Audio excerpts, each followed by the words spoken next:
दोन्ही बंधू एकत्र आल्यास ठाकरे ब्रँड टिकेल। एकनाथ शिंदेंनी सुद्धा ठाकरे बंधूंसोबत येणं गरजेचं। शिंदेंच्या शिवसेनेचे नेते कीर्तिकरांचं मोठं विधान।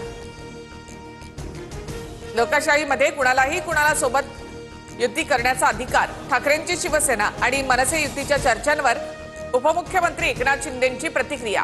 ठोस निर्णय झाल्यावरच प्रतिक्रिया देणार। उद्धव ठाकरे मनसेसोबत युतीसाठी तयार। गेल्या आठवड्यात मातोश्रीवर बैठक। युतीसाठी प्रयत्न करण्याची जबाबदारी अनिल परब यांच्यावर। चंद्रकांत खैरेंचा मोठा दावा। एकत्र येण्याच्या चर्चांमध्ये जितका उतावळेपणा दिसतो तितका दोघा भावांमध्ये सुद्धा नाही। राज उद्धव ठाकरेंच्या युतीवर फडणवीसांचा टोला।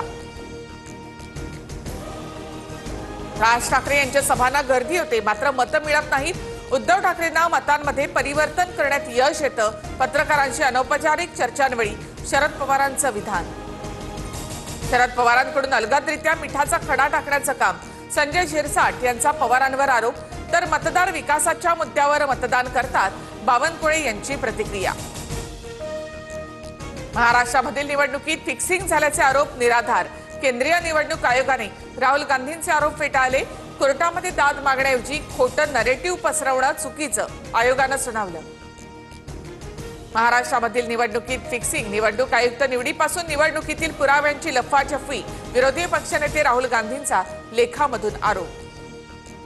राहुल गांधींना खोटं बोलायची सवय लागली। राहुल गांधींनी सत्य स्वीकारावं। मुख्यमंत्री देवेंद्र फडणवीसांची राहुल गांधींच्या लेखावर प्रतिक्रिया।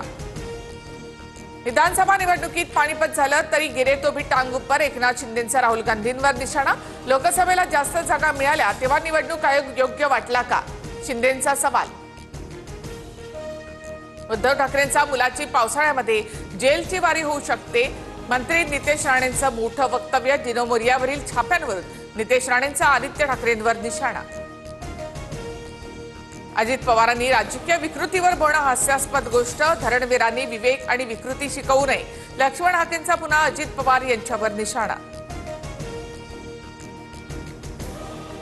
ठाकरेंच्या शिवसेनेमधील हकालपट्टी प्रकरणी 2 ते 4 दिवसात भूमिका स्पष्ट करणार। निर्णय एकतर्फी झालेला दिसतो। सुधाकर बडगुजर यांची टीका।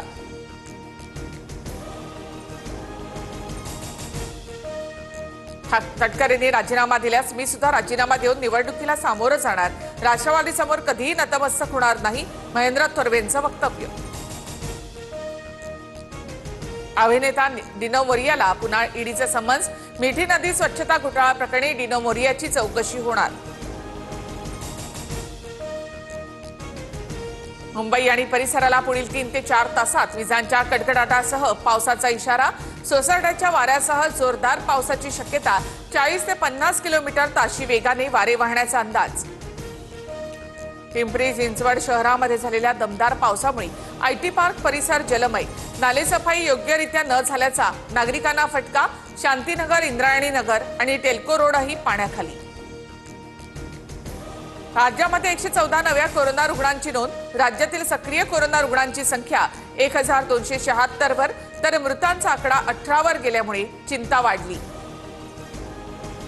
जागतिक व्यासपीठावर पाकिस्तानचा पर्दाफाश। जैश-ए मोहम्मदवर कारवाई करा, दहशतवाद संपवा। बिलावल भुट्टोंच्या नेतृत्वाखालील शिष्टमंडळाला अमेरिकेचे खासदार ब्रॅड शेरमन यांचा इशारा। उद्या मध्य आणि हार्बर आणि ट्रान्स हार्बर रेल्वेवर मेगा ब्लॉक। मध्य रेल्वेवर विद्याविहार आणि ठाणे, हार्बर मार्गावर पनवेल ते वाशी, तर ट्रान्स हार्बरवर पनवेल ते ठाणे असा ब्लॉक असेल।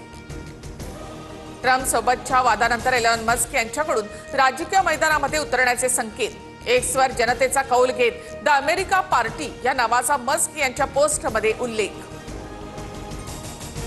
डोनाल्ड ट्रम्प यांना न्यायालयाचा पुन्हा दणका। ट्रम्प यांच्या मनमानी निर्णयाला न्यायालयाकडून स्थगिती। हार्वर्डमध्ये प्रवेशासाठी परदेशी विद्यार्थ्यांचा मार्ग मोकळा।